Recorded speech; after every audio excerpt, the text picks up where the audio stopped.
Standar TikTok, istilah yang marak belakangan ini. Kita sama-sama tahu kalau sekarang kita hidup pada zaman di mana kita dikelilingi oleh kecanggihan teknologi. Termasuk di dalamnya adalah teknologi informasi dan juga media sosial. Akhir-akhir ini, pengaruh media sosial bagi pertumbuhan mental dan gaya hidup generasi semakin memprihatinkan. Bagaimana tidak? Efek media sosial bisa kita saksikan di mana-mana dan tak kenal usia remaja maupun tua. Rasa malu dihilangkan demi ketenaran, ketidaksenonohan sengaja dijadikan sebagai bahan tontonan, kemaksiatan merajalela dan bahkan dinormalisasikan dengan alasan pergaulan, hingga terbentuknya standar hidup yang dipakai tidak sesuai dengan realitas diri. Ya, aku tidak bermaksud sepenuhnya media sosial itu buruk ya, akan tetapi seharusnya kita punya filterasi individu agar kita tidak terbawa arus, karena keadaan media sosial saat ini sudah sebegitu memprihatinkannya. Ya nggak apa-apa kalau kita ingin memperoleh ketenaran sebenarnya, tapi setidaknya kita harus tetap punya rasa malu dan tetap menjaga kehormatan diri. Jangan malah tidak memperdulikan semuanya demi ketenaran. Gak tahu lagi zaman ini kok ketidaksenonohan marak dijadikan sebagai bahan tontonan, baik itu secara verbal maupun dengan istilah-istilah tertentu yang dibuat belakangan ini yang berbau pornografi dan lain sebagainya. Begitu juga kaitannya dengan standar TikTok. Ya, memang tidak bisa kita pungkiri bahwa siapapun manusia pasti punya standar hidupnya masing-masing kan. Seorang ahli psikologi juga mengatakan demikian, bahwa memang manusia cenderung membandingkan diri mereka dengan orang lain, baik dari segi pencapaian maupun kebahagiaan. Namun, karena media sosial, seseorang akan cenderung mendengarkan artis, influencer, konten kreator, dan lain sebagainya. Mereka akan lebih banyak berkeinginan untuk meniru gaya mereka, baik dari fashion, makanan, hubungan, kebahagiaan, maupun pencapaian. Tidak apa-apa sih sebenarnya, cuma kita perlu tahu kalau teori media sosial adalah highlight reel effect, bahwa apa yang diupload di media sosial adalah momen-momen terbaik, sehingga membangun kesan hidup yang sempurna. Maka kita harus paham bahwa faktanya apa yang kita lihat di media sosial itu bukanlah yang sebenar-benarnya seperti yang terjadi di dunia nyata.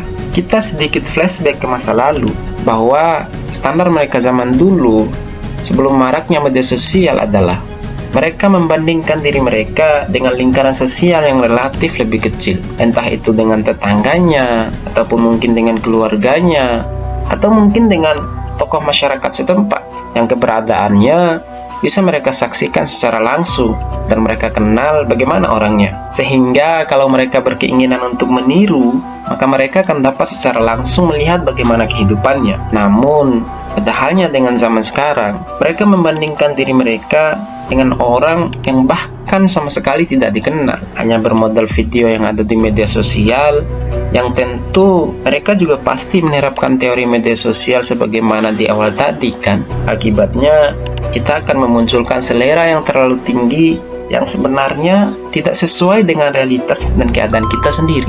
Kita menjadikan mereka sebagai standar, bahkan kita dengan mereka jelas-jelas berbeda. Masing-masing punya latar belakang masalah yang berbeda, punya cita-cita yang berbeda, pengalaman yang berbeda, dan bahkan kebutuhan hidup yang juga berbeda. Dari sini saja sebenarnya kita sudah nggak nyambung. Namun kembali lagi, bukan sepenuhnya saya tidak memperbolehkan punya standar seperti mereka. Cuma kita harus punya filter dari diri kita sendiri, mana yang sekiranya pantas dan mana yang mendukung keadaan kita untuk sesuatu yang lebih baik. Bukan malah maunya sekedar ikut-ikutan tanpa kita paham bahwa sebenarnya kapasitas kita seperti apa, atau kita sebenarnya lebih membutuhkan apa. Karena kalau kita nggak paham dengan diri kita sendiri, yang ada nanti malah kita nangis di pojokan. Karena apa yang kita inginkan akan besar kemungkinan tidak sesuai dengan realitas yang akan terjadi nantinya. Lagian kita sekarang ini kok gampang sekali ya terprovokasi oleh tren-tren media sosial. Masih mending yang kita dengarkan itu konten kreator yang menampilkan wajahnya. Lah sekarang bahkan tulisan yang dikasih musik aja kita bisa jadikan itu sebagai standar. Apa jangan-jangan sebenarnya mereka bukan mencari standar hidup ya, tapi mereka mencari bahan pembenaran dan pembelaan pribadi atas dirinya dari kemalasan, kecengengan, dan ketiadaan prinsip hidup yang kokoh. Maka marilah kita lebih bijak menyikapi apa yang ada di media sosial, dan mari kita lebih memahami diri kita sendiri. Fokus pada tujuan utama, lakukan sesuatu yang mendukung perkembangan diri, dan juga untuk sesuatu yang membuat kita jauh lebih baik.